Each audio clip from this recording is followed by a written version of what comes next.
Hello guys. तो आज हम एक नया टॉपिक देखेंगे, रेस्पिरेटरी क्वोशंट, जो कि क्लास 11th की प्लांट फिजियोलॉजी का लास्ट वाला चैप्टर रेस्पिरेशन इन प्लांट्स में लास्ट में जो है रेस्पिरेटरी क्वोशंट एक टॉपिक दिया हुआ है, उसको हम डिस्कस करेंगे। तो इसमें से भी बहुत सारे चांसेस रहते हैं नीट के एग्जाम पॉइंट ऑफ व्यू से। बिल्कुल एमसीक्यू टाइप में डायरेक्ट क्वेश्चन आता है कि इसका आरक्यू क्या होगा, एज ए सबस्ट्रेट जो भी हम इस्तेमाल करेंगे। तो उन्हीं सब चीज़ों को हम देखेंगे कि इसमें क्या कहता है और किस किस की वैल्यू क्या क्या होती है। तो सबसे पहले इसके हम डेफिनेशन देख लेते हैं।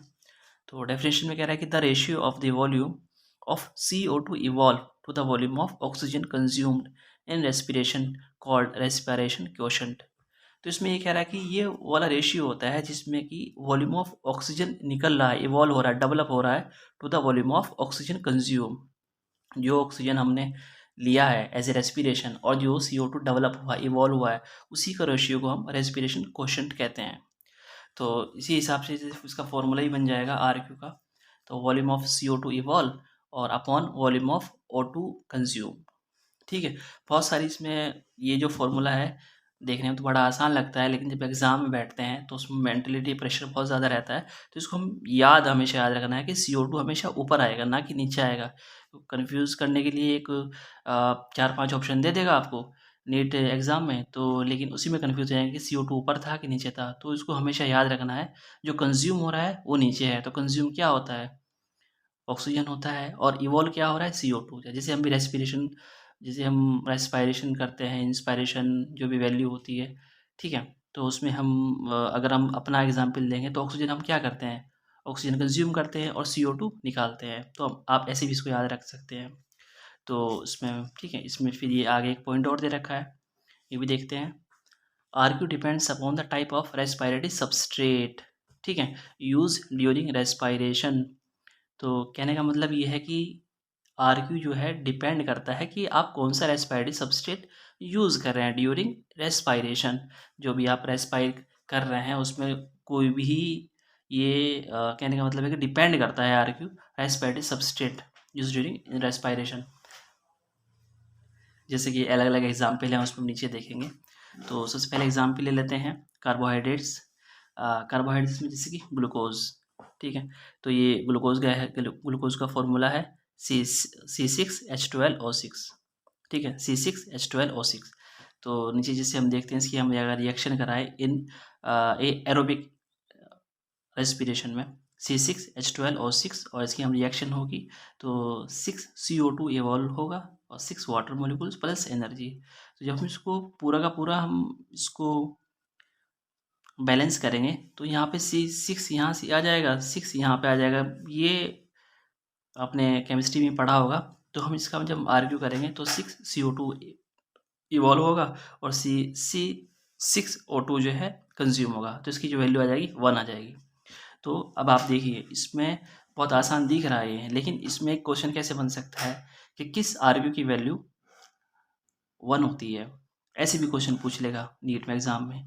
तो आपको याद क्या रखना है? कार्बोहाइड्रेट्स, उसमें क्या है? ग्लूकोज, ठीक है। उसका फॉर्मूला तो आपको पता ही है, बेसिक सी 9th में आप पढ़ के आ रहे हैं, ठीक है। फिर सेकेंड पार्ट देखते हैं। सेकेंड पार्ट ये देखते हैं कि इसमें फैट्स दे रखा है, उसका एग्जाम्पल दे रखा है ट्राइपैल्मिटिन। ट्राइपैल्मिटिन क्या है? एक फैटी एसिड है। तो इसके भी देखते हैं। तो ट्राइपैल्मिटिन का फॉर्मूला क्या होता है? C51H98O6 होता है, ठीक है। इसको हम केमिकली बैलेंस करेंगे तो जितना भी इसमें 98 वाटर मॉलिक्यूल्स निकलेगा और प्लस एनर्जी भी इवॉल्व होगी, ठीक है। तो हम इसमें नहीं जाएंगे कि 98 वाटर मॉलिक्यूल्स निकल रहा है या ये इतनी चीज़ें आ रही हैं इसमें, इसमें हम नहीं जाएंगे। सिर्फ हम सीधा सीधा ये देखेंगे कि CO2 कितना निकला है और ऑक्सीजन कितना कंज्यूम हुआ है।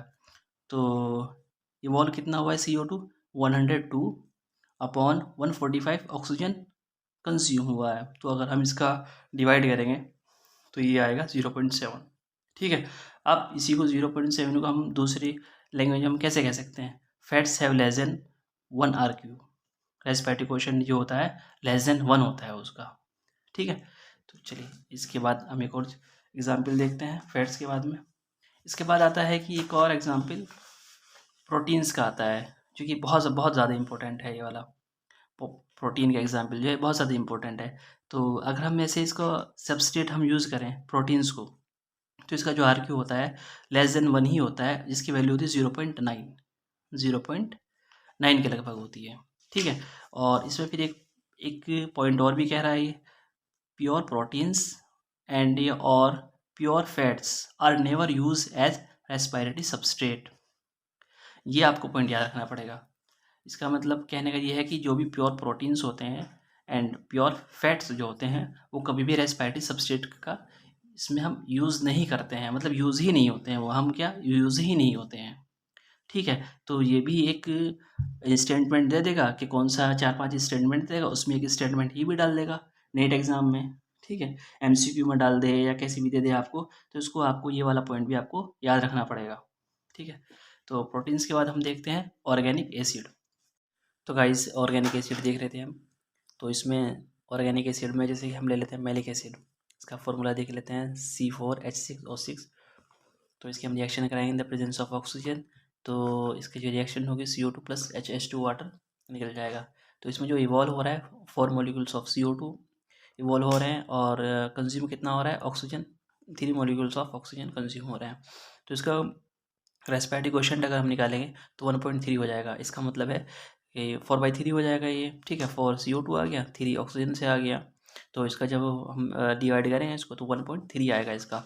तो 1.3 का मतलब है कि मोर देन 1। तो एग्ज़ाम में ये भी ऐसे ही पूछ सकता है कि कौन सा रेस्पिरेटरी सबस्ट्रेट ऐसा है जिसका मोर देन 1 RQ है। तो जैसे कि ऑप्शन दे देगा आपको, प्रोटीन्स हो गया, फैट्स हो गया, फैट्स में जैसे ट्राइपेलमिटेन हमने पढ़ा है अभी, उसके अलावा ये दे सकता है कि कार्बोहाइड्रेट्स दे सकता है, और लास्ट में ऑप्शन डाल देगा ऑर्गेनिक एसिड। तो आपको ऑर्गेनिक एसिड पे ही टिक करना है, क्योंकि इसका जो आर्ग्यू होता है 1.3 होता है, मोर देन 1 होता है, ठीक है। लास्ट में एक चीज़ और देखते हैं, ये लास्ट एक में एनएरोबिक का भी और देखते हैं, ठीक है। तो एनएरोबिक का कैसे होता है कि एनएरोबिक का मतलब होता है अब्सेंस ऑफ ऑक्सीजन, मतलब ऑक्सीजन होता ही नहीं है, कंज्यूम ही नहीं होता है, ठीक है। तो जैसे कार्बोहाइड्रेट्स का देख लेते हैं, तो कार्बोहाइड्रेट्स का फॉर्मूला मालूम है ही है, तो जब हम इसकी रिएक्शन करेंगे तो इथेनॉल निकल जाएगा और प्लस 2CO2 निकल जाएगा।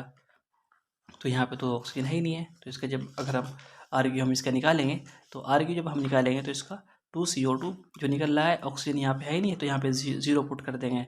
ये जो है डिनोट क्या कर रहा है, ज़ीरो को डिनोट कर रहा है, ठीक है। तो इसका जो जब भी हम, आपको पता ही है, आपने पढ़ा भी है फिजिक्स में भी और मैथ्स में भी, जब भी हम ज़ीरो को किसी चीज़ को डिवाइड करते हैं तो उसका आंसर इन्फिनिटी आता है, इनफाइनाइट आता है, ठीक है।